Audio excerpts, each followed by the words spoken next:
కొద్దిసేపు అయినా ఎన్నో అంశాలు నేర్చుకోవడం జరిగింది. నిన్నే ఉన్నాం కదా. ఆ నేర్చుకున్నటువంటి అంశాలు మన పాఠశాలలో అమలు కావాలంటే ఈ సారులకు అక్కడ పనిచేసే వాళ్ళకు వారధులుగా మనం ఉన్నాం కాబట్టి ఆ విషయాలన్నీ మరి మన దగ్గర కూడా మండల లెవెల్లో అన్నింటినీ సార్వాలు చెప్పిన విషయాలన్నింటినీ కూడా వాళ్ళకు సఫలం అయ్యే విధంగా చెప్పాల్సినటువంటి బాధ్యత అనేది ఎంతైనా ఉంది. ఎందుకంటే తల్లి తండ్రి అంత గొప్ప బాధ్యత. దైవం కంటే ముందు మన గురువుకు స్థానం ఇవ్వడం అంత గొప్ప ఉన్నటువంటి మనం సమాజ నిర్మాణంలో ఉన్నటువంటి మనకు చాలా బాధ్యత ఉంది. ఎన్నో విషయాలు నేర్చుకున్నాం కానీ అప్పుడు పరిస్థితులు మనకు తెలుసు.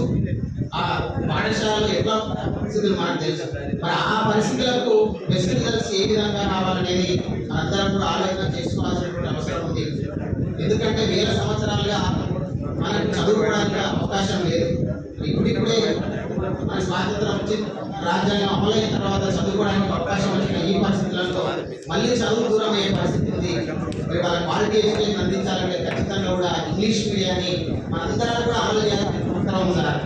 ఇంగ్లీష్ మీడియం వచ్చింది, మనందరం తెలుగు కన్వర్ట్ అయినాం. మరి మన పిల్లలు, మన సొంత పిల్లలు ఇంగ్లీష్ మీడియంలో చదువుకుంటున్నారు. మన దగ్గర ఉండే పిల్లలు మళ్ళీ ఇంగ్లీష్ మీడియం తీసుకుపోతున్నారు.